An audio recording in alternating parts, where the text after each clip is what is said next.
Boa noite. Boa noite. Boa noite. Você pode abrir a sua Bíblia em Mateus capítulo 18. Mateus capítulo 18. Só para quem talvez não esteve, aqui nas últimas quartas-feiras, vamos só explicar um pouquinho o que a gente tem feito. Nessa sequência de quartas-feiras que eu estou aqui, a gente tem falado sobre as parábolas de Jesus. O que são as parábolas de Jesus? São histórias que o próprio Jesus conta, nas quais ele quer ensinar verdades importantes do reino dos céus para você e para mim. Mencionei até que a gente poderia fazer um estudo bíblico, de doutrinas, de ensinos bíblicos, olhando basicamente só para as parábolas. Ao longo dos 4 evangelhos, você vai encontrar cerca de 35 parábolas diferentes que Jesus conta. Algumas mais curtas, outras mais longas, algumas mais conhecidas, outras nem tanto. E nós começamos, semanas atrás, falando sobre a parábola do semeador, em que a gente mencionou que a escolha está na sua mão.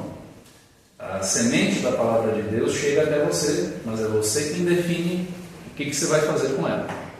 A palavra vai chegar até você, mas é você quem vai decidir o que vai acontecer com ela. E semana passada a gente falou sobre 2 pequenas histórias. A história do tesouro escondido, num campo, e a história da... Quem vai? A história da... Quem já falou? Da pérola, isso. O sujeito que acha, encontra as boas pérolas. E aqui a gente percebeu que seguir a Jesus tem um preço. Pastor, a salvação não é pela graça? Sim, claro que é pela graça. Mas seguir a Jesus tem um preço. Não é meio confuso isso? Não. E você pode olhar, acho que já está até no YouTube lá. Isso. A salvação é pela graça, mas você quer seguir a Jesus de verdade, tem um preço, e esse preço é você entregar a sua vida, o seu coração, os seus planos, os seus projetos, é entregar aquilo que você tem nas mãos do seu Criador. E hoje nós vamos falar um pouquinho sobre dinheiro. Pastor, dinheiro? Isso, vamos falar um pouquinho sobre dinheiro. E nem venha me dizer que dinheiro não é importante. Uma vez alguém me disse assim: pastor, dinheiro não é importante. Não? Então faça um desafio com você. Vá no mercado, Qual mercado que é grande aqui em Bé? Super Bom? Acho que é Super Bom, Tem o Assum, Super Bom, tem outros aí, Enfim. Mas vá em qualquer mercado desses aí, ou mercado próximo da sua casa, e eu faço um desafio com você. Vá no mercado, pega um carrinho, encha com tudo que você está precisando, comida, produtos de higiene, limpeza, enfim. Chegue lá no caixa, vá passando, os produtos.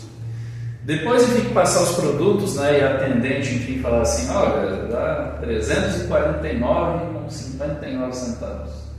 Aí você olha para a atendente e diz assim: olha, moça, é o seguinte, eu vivo numa sociedade paralela e eu digo que dinheiro não é importante. Então, por conta disso, eu não vou pagar para a senhora porque eu não considero dinheiro importante, Mas vou levar isso mesmo assim. Tchau para a senhora. Você vai conseguir sair do mercado? Ela é de caladrão. Pois é, por um motivo bem simples, Você quer comprar uma bala, precisa de dinheiro. Então, o dinheiro hoje é básico. Vamos construir aqui esse prédio. Precisa de dinheiro. O pessoal não gosta que fale de ofertas, na igreja. Mas como é que você acha que a igreja se mantém? Precisa de luz, precisa, tudo que você está vendo aqui custa alguma coisa. Isso não surgiu do nada. Tudo custa algo. Não tem aquela frase que diz assim que não existe almoço grátis? É isso.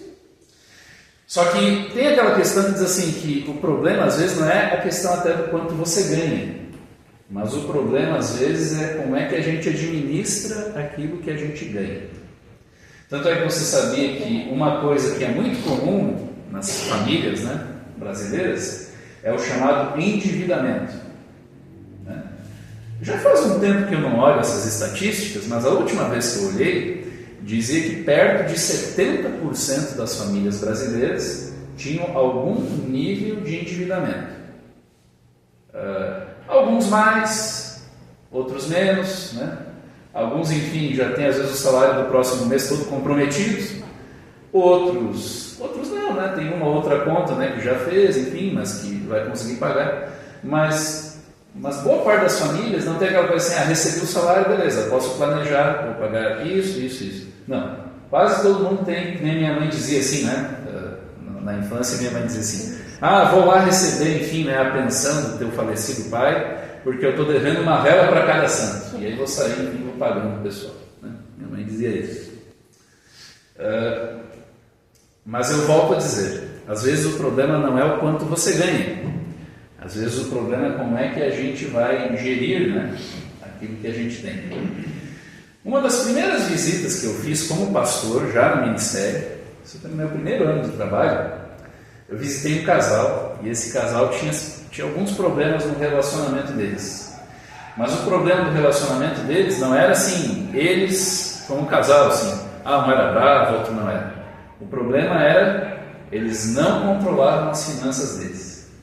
Na época, imagine isso há 13 anos atrás, os dois juntos ganhavam cerca de 5 mil reais na época. Hoje, você ganhar 5 mil reais, ok, já é considerado um salário, né, ok. Mas há 13 anos atrás, né, nossa... O salário era 300 e pouco. O salário, né? Só que os dois juntos já tinham uma dívida que passava dos 40 mil. E subindo. Por quê? Eles não sabiam administrar aquilo que eles tinham. E é por isso que é muito fácil, enfim, você vê um monte de gente que tem o chamado nome sujo na praça, né? E aí tem o tal da SPC, Serasa, né? E por aí vai. E é por isso que eu tenho uma notícia para trazer para você, viu? Eu olhei o seu cadastro, olhei a sua ficha e descobri que você está inserido, assim como eu também, você está inserido lá na lista do SPC. Não o terrestre, mas sim o celestial. Todos nós estamos inseridos nesse. E a sua dívida e a minha para com Deus é bem alta. E se você quiser saber o quanto é que você e eu devemos para Deus, dá uma olhada aí em Mateus capítulo 18. Mateus capítulo 18, a partir do verso de número 23. Mateus capítulo 18, a partir do verso de número 23. E a minha Bíblia aqui diz o seguinte: por isso, o reino dos céus é semelhante a um rei que resolveu ajustar contas com os seus servos. E passando a fazê-lo, trouxeram-lhe um que lhe devia 10.000 talentos. Não tendo ele, porém, com que pagar, o senhor desse servo ordenou que fossem vendidos ele, a mulher, os filhos e tudo o que possuía, e que assim a dívida fosse paga. E então o servo, caindo aos pés dele, implorava: tenha paciência comigo e pagarei tudo ao Senhor. Vamos fazer uma pequena pausa aí, mas a gente já continua. Interessante que no início dessa história fala que o rei vai acertar contas, né, com aqueles que estão devendo. E o primeiro que está devendo, o número 1 da lista, é um sujeito que devia quanto? 10.000 talentos. Pastor, o que é isso? Então vamos traduzir isso em termos de algo mais fácil para você compreender o quanto era essa dívida. No tempo de Jesus, a moeda básica, que era a moeda que girava ali na população no dia a dia, era o denário. E o denário, por que ela era a moeda básica? Porque era a moeda mais baixa, assim. No sentido de que, por exemplo, assim, um sujeito foi lá, trabalhou no campo de alguém, ou foi construir uma casa, o sujeito trabalhou o dia todo, terminou ali o trabalho de um dia, ganhou um denário. Então, denário era a moeda corrente, era a moeda que geralmente era a base para dizer assim, você ia lá no mercado, ia comprar tal coisa, isso aqui custa tantos denários. Ou podia ser também frações de denário, né, dependendo do que fosse. Então, o denário era a base, né, para as negociações. Então, assim, ok, a maioria dos trabalhadores, para conseguir, enfim, né, eram trabalhadores que recebiam, né, o salário diário. Então, o sujeito ganhava 1 denário por dia de trabalho. Essa era a média. Só que, qual era o detalhe? O sujeito aí da história, ele não devia denários, mas ele devia talentos. E o detalhe é que ele não devia só 1 talento, ele devia quantos talentos? 10.000 talentos. E você sabe quantos denários você tinha que juntar para você conseguir fazer 1 talento? 6.000. Para você fazer 1 talento, você tinha que juntar 6.000 denários.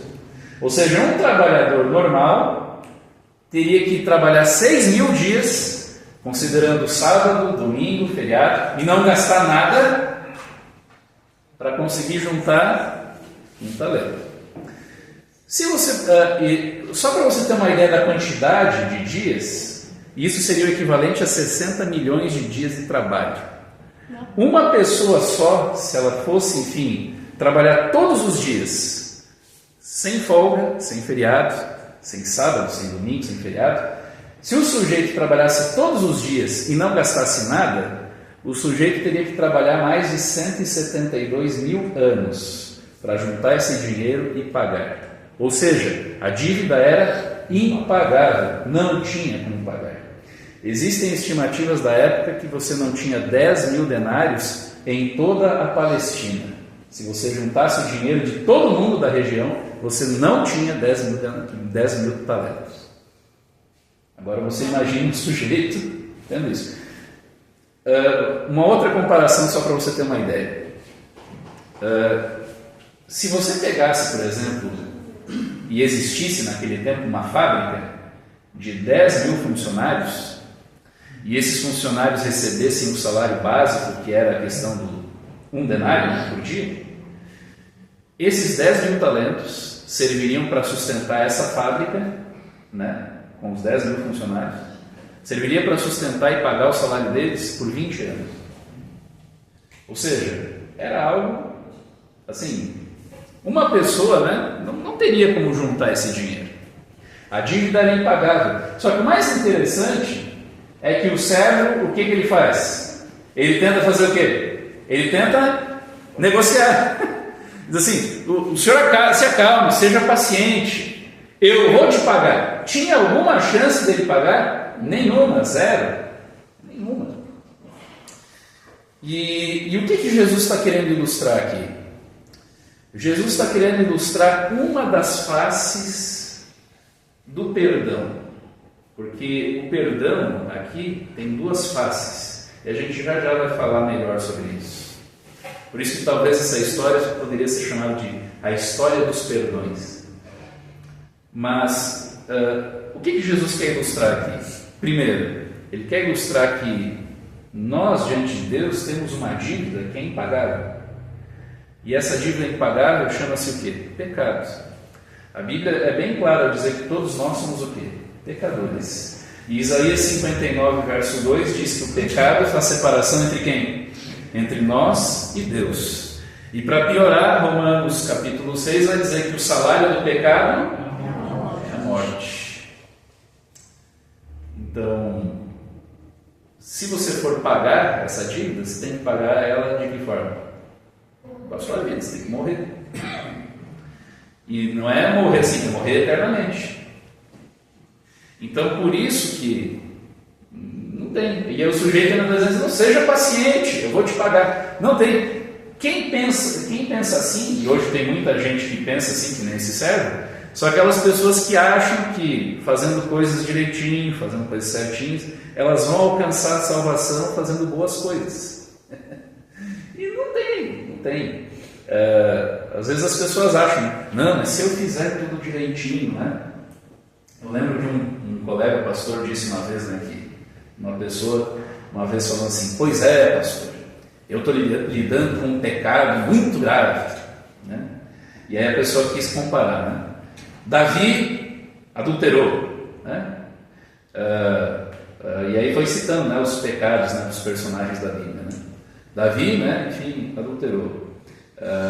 Um outro personagem da Bíblia lá fez tal barbaridade. O outro lá matou. E eu estou cometendo um terrível pecado, pastor. Estou comendo granola entre as refeições. E eu não sei o que eu faço. Ah, que terror! O pastor olhou assim, como assim? Sim, que a pessoa estava achando que era um pecado terrível comer granola entre as refeições. Inocente. Ou um outro caso, que o sujeito pensou assim, chegou na igreja, né, e disse assim, irmãos, tive uma descoberta, né? Agora eu não vou mais tomar banho, não vou mais usar sabonete, não vou mais escovar os dentes, né? Não vou mais usar detergente também na minha casa para lavar a louça, não vou mais fazer minha higiene pessoal com esses produtos aí do mercado e tal. Por quê, irmãos? Porque se eu utilizar isso, por exemplo, se eu for tomar banho e for usar meu sabonete e tal, esse produto, né, cai ali, a água vai para o esgoto, enfim, vai poluir a natureza. E a natureza de Deus, enfim, eu vou estar pecando, isso é um pecado, isso é muito grave. E aí então o pastor olha, enfim, para aquela pessoa e diz assim, olha, você sabe qual é a única diferença que vai ter se você, enfim, parar de usar sabonete?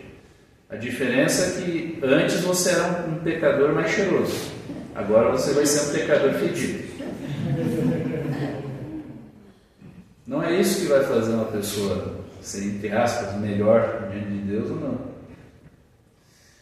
Mas tem pessoas que acham assim, não, eu tenho uma dívida que eu não tenho como pagar. Eu não tenho como fazer isso. Mas às vezes as pessoas acham que, não, eu vou fazer boas coisas aqui, daí eu, né? Não tem como. E não é à toa que, pode passar para nós o verso seguinte aí, se já aproveitando. Não é à toa que em Mateus 18, verso 27, mesmo com o pedido, não, olha, seja paciente, eu vou te pagar, o que o Senhor vai dizer? O Senhor daquele servo, compadecendo-se, mandou embora e fez o quê? Perdoou a dívida. E essa é a ilustração mais representativa do quê? Do perdão que Cristo nos oferece. Você não tem como pagar a dívida que você tem diante de Deus. Impossível. Você não tem como você, por si mesmo, assim, quantas coisas erradas você já fez? Quantas coisas erradas eu já fiz? Você é pecador, eu também sou. Não tem. Eu preciso de uma ajuda externa, eu preciso do perdão, eu preciso da graça de Deus. E Ele me oferece isso o quê? Ele não diz assim, não é nem que eu vou reduzir assim, né? Não é nem aquelas negociações de cartão de crédito, né? Reduza a sua dívida em 90%. Não, te perdoei, vai embora. Vai em paz. Isso é aquilo que Jesus faz por nós. E o detalhe é, ele só tem condição de fazer isso por quê? Porque para ele isso custou muito caro. Ele teve que vir aqui e morrer numa cruz. Para ele isso custou altíssimo. Mas essa dívida que para mim e para você era impossível de ser paga, o que ele fez? Ele pagou e disse assim, olha, ok, esses 10 mil talentos, tá pago, está resolvido. Pode ir embora. Isso é a representação talvez mais clara do que é o nosso relacionamento com Deus na prática. Eu, naturalmente, por natureza, tenho uma dívida impagável para com Deus. Mas o próprio Deus resolve quitar essa dívida. Isso é algo fantástico. E louvado seja Deus por isso, porque seria impossível para mim e para você. Nós não teríamos esperança nenhuma se Deus não intervisse, enfim, em nosso favor. Mas a história não para por aí. E aí tem o segundo lado, né, do perdão. Ou melhor, antes até da gente prosseguir, eu lembrei, enfim, de uma ilustração que talvez possa nos ajudar bastante, enfim, a entender esse contexto. Lembrei, enfim, da história de um menino. Esse menino, enfim, ele estava passeando com o seu pai ali na cidade de Washington, capital dos Estados Unidos. E quando ele estava passeando, enfim, né, ali na capital americana, eles estavam passeando bem próximos da Casa Branca, né, sede do governo americano.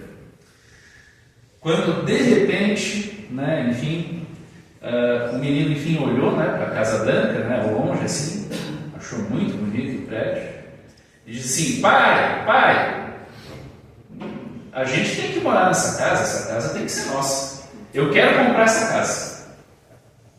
E o pai olhou para o menino e falou assim: filho, mas a gente nem tem como comprar essa casa.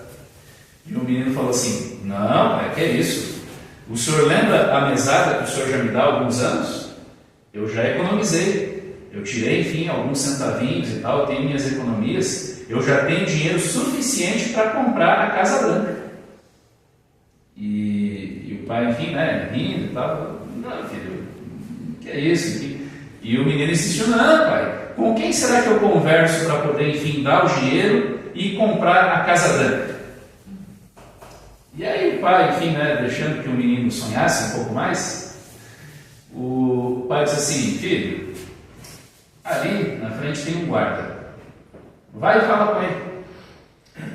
E aí então o menino, todo animado, foi na direção do guarda. E o menino chegou até o guarda e disse assim: seu guarda, é o seguinte, eu cheguei aqui e tal, já trouxe aqui o meu dinheiro, e eu estou fazendo aqui uma oferta, não tem como recusar, e eu vou comprar a Casa Branca. Essa casa aí que o senhor está vendo, tal, que tem a bandeira dos Estados Unidos aí na frente, essa casa agora é minha, eu vou comprar, e eu estou lhe passando dinheiro aqui agora. E aí o menino então pega a mão do policial, e enquanto ele pega, né, com uma mão a mão do policial, ele com a outra põe a mão no bolso e coloca, né, na mão do policial as economias que ele tinha, 25 centavos de dólar. E ele achava que com isso era suficiente para ele poder comprar a Casa Branca, a sede do governo americano. E o policial olha para o menino, né, surpreso, e o menino todo animado e tal: e aí, como é que eu faço? E cadê a chave da casa? Me mostra aí como é que é e tal. E aí então o policial refletiu um pouco ali e tal, olhou para o menino e falou assim: menino, deixa eu contar para você 3 coisas. Primeiro, menino, a casa não está à venda. Tá? A casa, por mais que você queira, enfim, eu sei que a casa é bonita, mas, primeira coisa, a casa não está à venda. Segunda coisa, por mais que a casa estivesse à venda, o seu dinheiro não é suficiente para você comprar a casa. Esses 25 centavos que você me passou aqui não compra nada da casa. Não vai dar, infelizmente. Mas eu tenho uma terceira coisa para te dizer. E a terceira coisa é: esta casa é a sede do governo americano. E você é um cidadão desse país. Por isso, de certa forma, essa casa também é sua. E você não precisa pagar nada para ter ela. A casa já é sua. Fique tranquilo. Primeira vez que eu li essa história, eu pensei: é a mesma coisa a gente com Deus. Que quantas vezes a gente, diante de Deus, a gente está com nossos 25 centavos, né? Dizendo: olha, Deus, veja só como eu sou importante. Ó, Deus, olha, eu sou um pastor, viu? Ó, eu falo bem. Ó, eu sou uma pessoa legal, veja só. E aí Deus chega para mim e diz assim: meu filho, primeiro, salvação não está à venda. Você pode fazer tal ou tal coisa, mas não é isso que vai garantir a sua salvação. Você tem que fazer essas coisas por amor a mim. Mas não é isso que vai garantir que você seja salvo. Né? Segundo, por mais que a salvação estivesse à venda, né, o que você fez é muito pouco, não garante. E terceiro, se você realmente acredita em mim, você é um cidadão do reino celestial. Então a salvação já é sua. Amém. É seu. Amém. Então, por conta disso, né?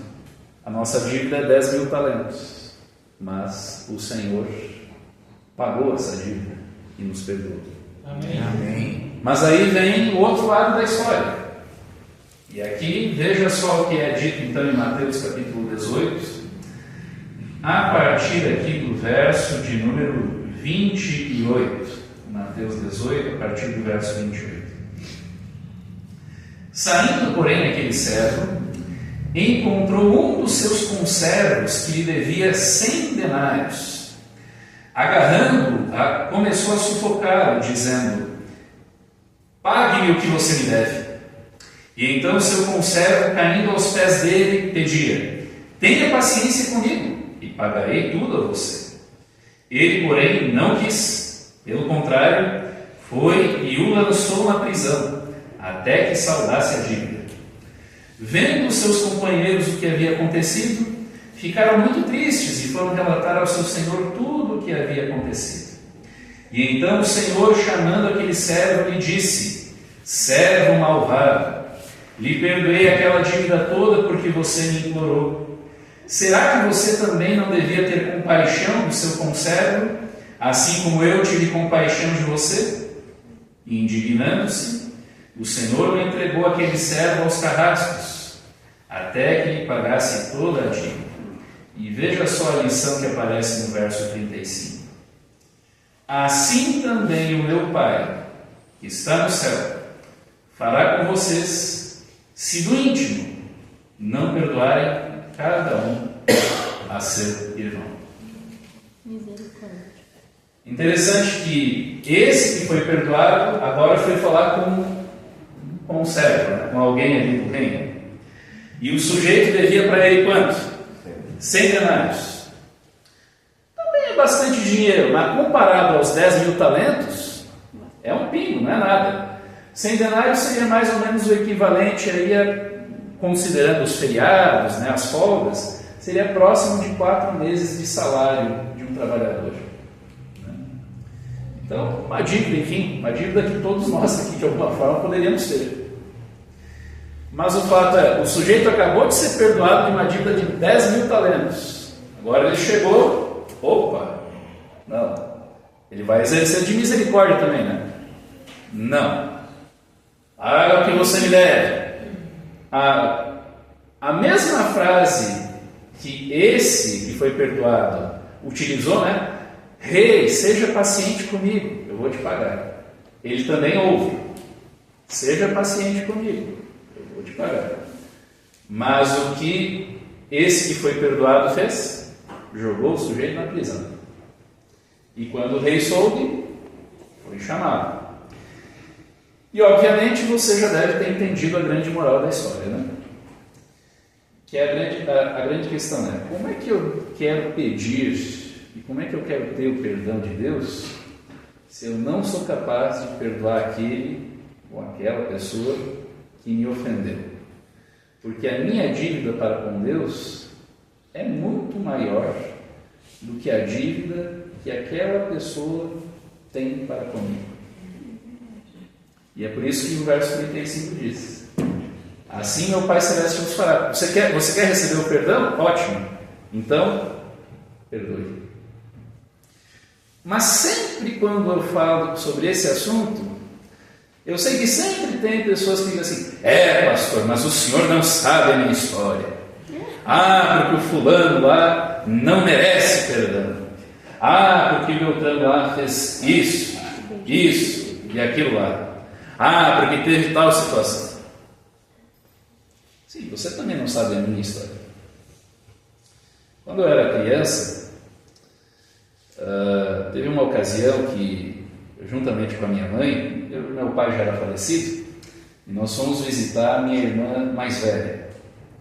Na época, a minha irmã mais velha morava a quase 700 quilômetros de distância da nossa casa. Não tínhamos parentes próximos ali, né, na região, era só a minha irmã mesmo. E eu sei que durante, enfim, a nossa estada ali nessa minha irmã mais velha, a minha irmã mais velha e a minha mãe brigaram. Era uma briga bem feia. E por conta dessa briga, a minha irmã mais velha disse assim: saia daqui, agora, vai embora. E, enfim, tanto a mãe como eu tivemos que sair dali. Só que tinha um problema. a mãe não tinha o dinheiro para voltar para casa, porque tinha que esperar pelo menos mais uma semana para receber, né, a pensão do meu pai, né, para conseguir voltar, para conseguir a passagem. Nós não tínhamos um local para ficar ali, não tinha um parente, ninguém próximo. E aí a questão é, onde é que a gente ia ficar? Se não fosse, enfim, por uma amiga, enfim, de trabalho da minha mãe, enfim, que deu a coincidência e tal, de se encontrar, de saber e tal, a situação, nós teríamos ficado na rua. Era alguém assim que foi realmente uma providência de Deus ali que foi encontrado.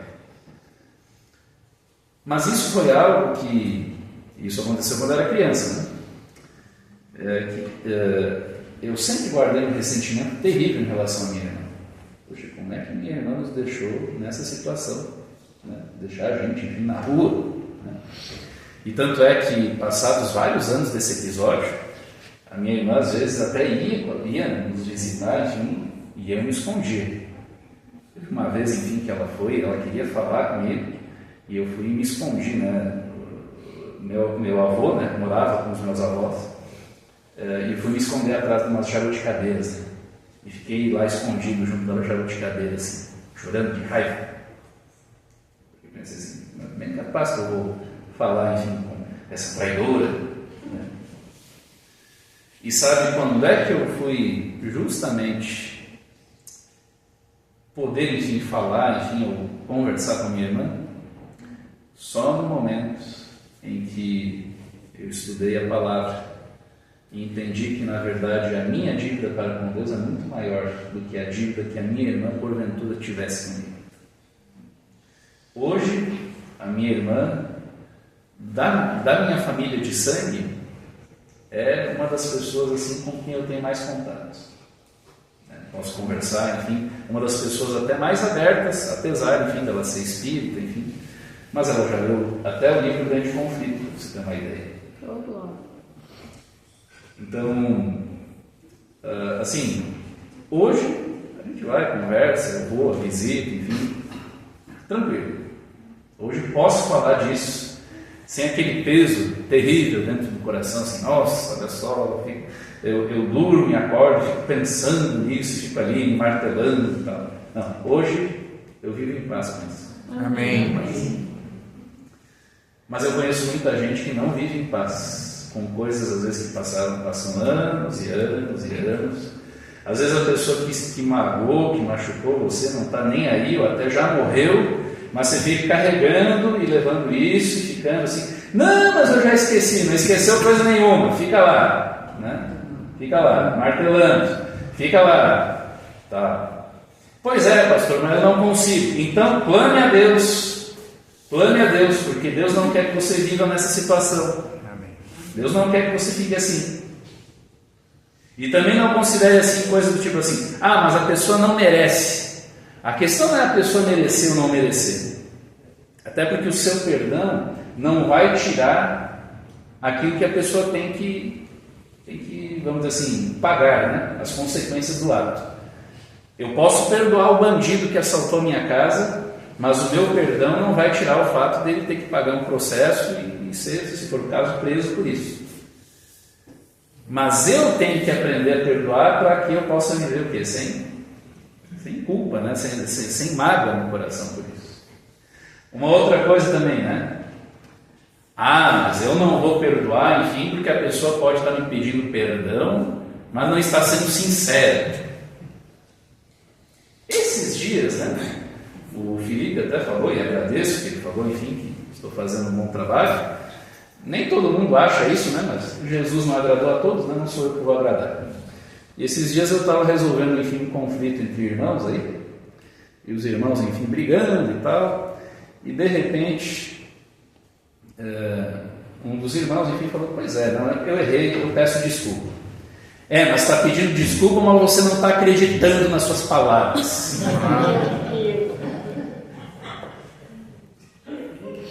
Aí eu fui obrigado a dizer assim, você não pode dizer isso. Você é Deus para ler o que está no coração da pessoa? Não. Então você não pode. Se a pessoa é sincera ou não é sincera, ela vai se ver com Deus, mas você não pode dizer isso. Não é sincero. Porque ele fez isso porque na verdade o coração dele é mau. Você não lê o coração das pessoas. Eu não leio o coração das pessoas. Então, pare com isso. Não é sincero, não é sincero. Você não sabe. Você não sabe. Lembra quando Jesus fala sobre não julgar? Quando Jesus fala sobre não julgar, ele está falando não sobre julgar atos. Porque eu tenho que ter uma avaliação do ato de uma pessoa. Eu tenho que avaliar o ato, por exemplo, assim, o Luiz Henrique está indo lá, está usando droga. Eu tenho que avaliar se usar drogas é correto ou não. Eu tenho que julgar isso. Mas o que eu não posso julgar é, ele está usando droga porque o coração dele é mau, ele é perverso, ele é um perdido mesmo. É isso que eu não posso fazer. É isso que Jesus me condena a não fazer, me orienta a não fazer. E é isso que eu tenho noção de não fazer. Percebe? E aí não é à toa que essa história, porque você sabe o que motiva essa parábola? É curioso, né? Mas nós vamos terminar essa parábola lendo o início dela, ou melhor, o que motiva ela. Vamos terminar lendo ali Mateus capítulo 18. Mateus 18, verso 21. Mateus 18, verso 21. Vamos dizer assim: então Pedro, aproximando-se, perguntou a Jesus: Senhor, até quantas vezes meu irmão pecará contra mim, que eu lhe perdoe? Até 7 vezes? Jesus respondeu: não digo a você que perdoe até 7 vezes, mas até 70 vezes 7. Os judeus, eles consideravam que você era uma pessoa muito correta, uma pessoa boa, se você perdoasse alguém até 3 vezes. Pedro pensou assim: o mestre é um mestre que tem uma norma elevada. Ele disse que ele veio uma norma acima, né, da lei dos fariseus, dos escribas. Então assim, se os fariseus acham que é legal perdoar 3 vezes, então vou fazer o seguinte: eu vou duplicar, né? Então, ao invés de 3, 6, e vou colocar mais 7, porque o 7 é o número da perfeição. Então, senhor, 7 vezes está bom, né? Os fariseus consideram que é bom 3, 7, né? Não tem como dar errado isso. E aí Jesus vai dizer assim: não, Pedro, não é 7. E para ver que é totalmente o contrário, né, do nosso mundo. Porque o nosso mundo hoje vai dizer assim: perdoe uma vez, né? Ok, mas se você pode dizer assim: errar uma vez é humano, mas errar 2 vezes já é burrice. A terceira intolerância. Então. E aí Jesus vai dizer assim: 70 vezes 7. E quando ele quer dizer isso, ele está dizendo assim: não tem limite. Não tem limite para o perdão. Essa é uma linguagem, né, que se usava, porque o 7 é símbolo de perfeição na Bíblia. Para dizer assim, não há limite para isso. Não há limite. É claro, lembre-se que quando falo que não há limite, eu não estou dizendo assim: ok, eu sou abusado, sou maltratado por alguém, e eu vou ficar ali sempre assim: ok, beleza, continue fazendo e tal. Não é isso. Mas quando Jesus fala assim, não há limite para o perdão, é primeiro, para que você fique livre das mágoas, das coisas que muitas vezes te aprisionam. E segundo, né, é no sentido de que o perdão muitas vezes não vai fazer com que o seu relacionamento com aquela pessoa volte a ser o mesmo. As consequências às vezes de um ato vão permanecer. Então, por exemplo, assim, eu vou perdoar a pessoa que me abusa, eu posso perdoar, mas é o abusador lá no canto dele e eu no meu canto. E cada um vive em paz, enfim, e siga a vida dele e eu sigo a minha. Mas eu preciso aprender a perdoar. Tem muita gente que anda aí que parece que vive com um fardo, né? Tem gente que até que não anda com as costas curvadas, mas espiritualmente não é assim. Porque carrega um peso. Um peso.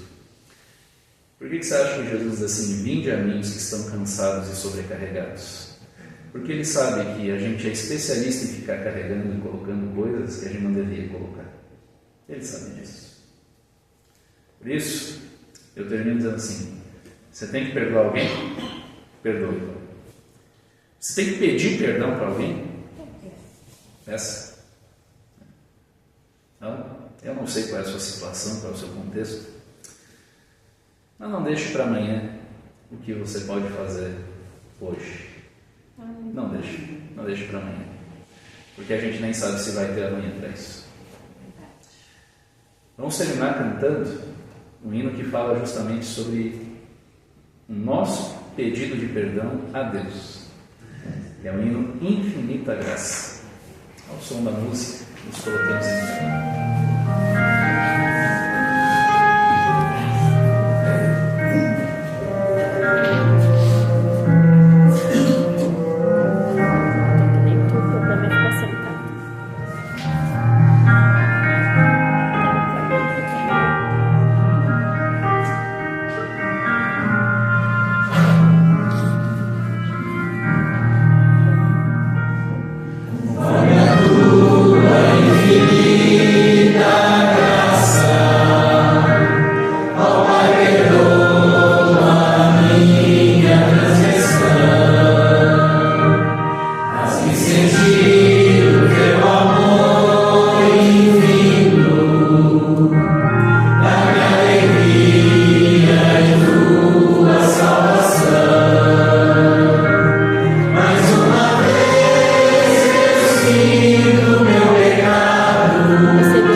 Mas, ó Deus, assim como o Senhor se dispõe a nos perdoar, que o Senhor nos ajude também a podermos perdoar todos aqueles que nos magoam.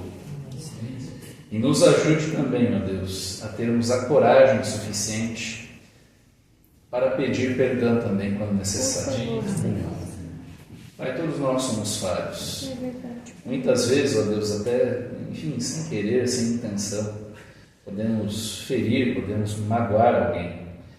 Por isso, ajuda-nos, ó Deus, a sermos humildes, sermos mansos e humildes de coração, para que assim possamos viver em harmonia, em paz, e viver, ó Deus, seguindo a Tua direção na nossa vida. Pai querido, se existe alguém aqui que precisa dar o perdão a alguém, que precisa pedir o perdão, que precisa conversar com alguém sobre isso, Pai querido, que o Teu Santo Espírito trabalhe poderosamente no coração dessa pessoa. Amém. Para que ela não durma antes de fazer isso. Amém. Não sei se ela vai ligar, não sei se vai conversar aqui na igreja antes de ir embora, não sei. Mas ajuda-nos, Pai. O Teu desejo é que a gente possa viver em paz. Amém. E é isso que nós queremos. Cuida de nós. Pedimos isso e agradecemos em nome e por amor de Jesus. Amém. Amém.